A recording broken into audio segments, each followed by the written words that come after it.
start of the race, when the lactic starts sitting in, when everything starts getting tough, when you start to question yourself and then someone starts coming up on your shoulder, and it happens to all of us, I won't lie, it happens to all of us, that's what I call the X factor.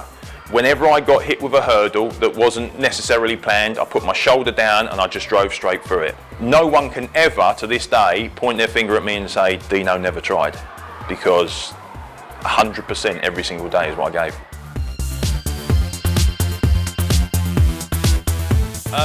My top 3 tips, if you was, well, for any career really, I mean, if it works in sport, brilliant, then we've got more great people and great kids in sport, but whatever it is. Have a long-term and short-term plan, because it's all well and good having the long-term plan with your eyes on the prize, but you will hit hurdles, you will have mistakes, and don't be afraid to make mistakes along the way.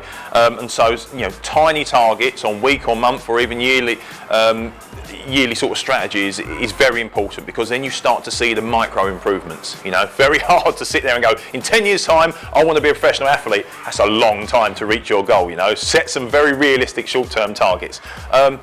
Expect the unexpected, because most of my injuries have been when I was at my best and at my healthiest. You know, I totally didn't expect them. When I wasn't in shape or when I had niggles and stuff, I sort of almost expected to get hurt from one day to the other. But some of the worst injuries come when you are at your best, and there's a very fine line between being perfect and being injured. You know, and so it's a very difficult juggling act. So learn your body. And my last tip, which would be the same for anything and anyone: never give up.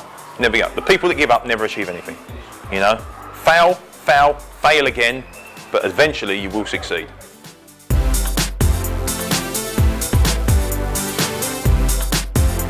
I've been lucky to travel all over the world, mainly in Europe and the UK and stuff like that, and I've been to lots of schools. I've seen thousands of kids, you know, from various different sports. I've seen hundreds, thousands of staff as well.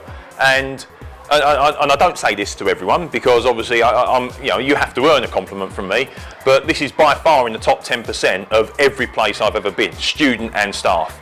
It's been an absolute pleasure. It's a flying whistle-stop tour for me. I literally arrived Sunday and I'm going home tonight. So I've been here like 2.5 days. I am absolutely hanging. But yeah, absolutely brilliant. Well worth the 24 hours on the plane.